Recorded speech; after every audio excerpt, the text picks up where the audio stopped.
I was born in Africa in the year 1986, and growing up, everyone I knew wanted to run to Europe or America because they believed that if they could get to such countries as America, all their money problems will be solved. I had a different idea. To me, if I can't become rich in my country, I probably won't be rich anywhere else.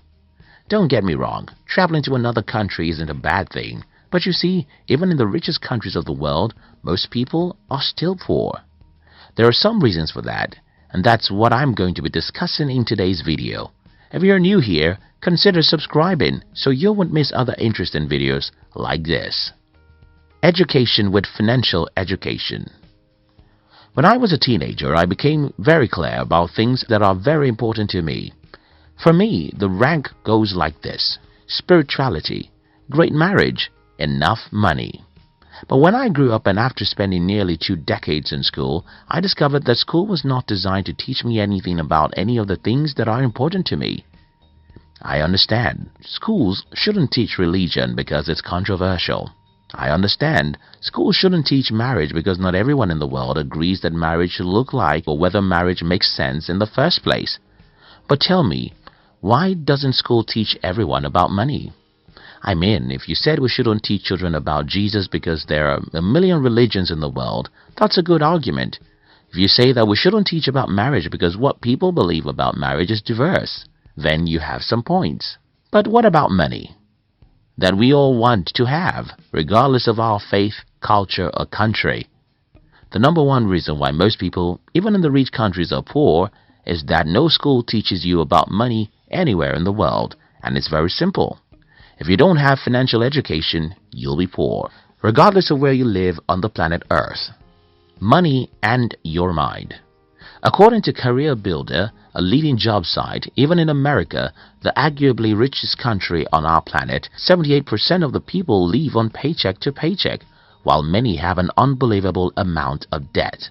Why is this so? The second reason why most people are poor, even in rich countries, is that money doesn't have anything to do with where you live. Yes, living in Iraq or a war-zone country means that you may lose your life, and because of this unrest, you may not even be able to have the right mindset to start with. Aside from that, almost everything else is determined by what is between your 2 ears, your brain, and how you use it. The second reason why many people are poor, even in rich countries, is that, well, they were never trained how to think about money. The popular message everywhere in the world is go to the best school your parents can afford and get the best job you can get. Buy a house and buy some nice cars. As long as your knowledge about money is limited to this popular advice, it doesn't matter whether you live in England or America, you will be poor. What is the way out? You have to think differently about money.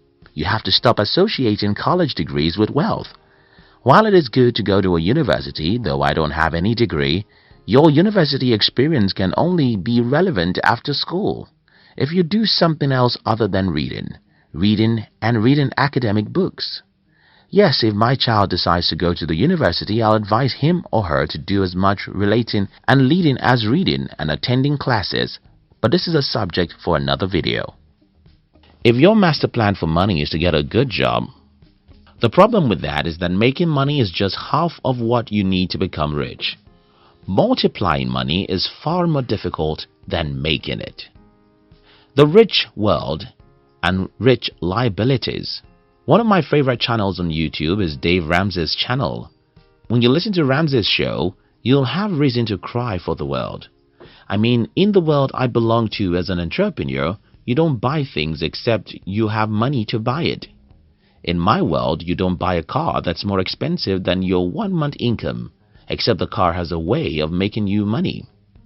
When I started listening to Dave Ramsey, I heard stories of people who buy cars that are expensive as their 2 years of income. I know the world is crazy. The problem with people in the rich countries is that they have rich liabilities. The temptation to live big is so much in rich countries that everyone wants to appear rich. You can't just live rich when you're broke and expect your financial life to be anything but a disaster. Everyone advises that you should live within your means. That's not my advice. My advice is crazier than that. Live like a slave until you are a king. Even when you become a prince, you must still have the discipline to live like a slave for some time. If it's possible, don't have a car. If this is not possible, never buy a new car or even an expensive used car until you're rich enough to afford 5 new cars. Let me explain this. It's called the rule of 5, and I first heard it from the Minority Mindset, a channel on YouTube. The rule of 5 says if you cannot afford 5 of anything, you shouldn't buy it except as an asset.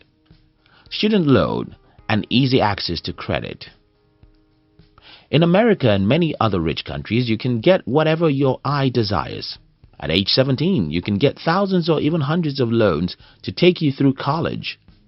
After college or even while you're in college, you can have anything your heart desires. This was supposed to be a good thing, but when freedom is in excess, it leads to captivity. When people are free to use their credit card to get what they can't afford, they will think that this is freedom, and yes, it is. But as nature has it, too much of anything leads you to the opposite of what you want to get. A glass of wine can make you feel good. A bottle of wine can make you terrible. A plate of rich food can make you feel good. 10 plates can lead you to the hospital. An emergency credit facility can help your life. Using credit cards to please your untrained appetite will make you a slave to your lender forever. Forget your country. Let me conclude this video by saying this. Where you live matters, but not as much as everyone thinks. If you live in the richest country on the planet and you're stupid about money or you don't understand how money works, nothing in the world can make you rich. And if you live in the poorest country and you seek to understand how money works and become disciplined about money, then you'll become rich. Another point I should make before I end this video is that you'll always find what you're looking for. Many people, even in the rich countries, don't believe that they can become rich. They complain about everything: corporate America, the government, and the economy. The problem with their complaint is that it leads to excuses, and when you have the habit of making excuses, you have got the righteous reason to become poor. After all, it's someone else's fault. I'm an African, and the view expressed in this video is based on my limited experience about the world at large. If you think I'm stupid, you're probably right. Thank you very much for watching our videos. We'd like to give you another interesting video for you to enjoy next. But before then, our team will be very happy if you can like this video and share it with your friends on social media. If you're new here, don't forget to subscribe so you won't miss other interesting videos like this. Look at your screen now to see 2 other videos we handpicked for you to enjoy next. We love you.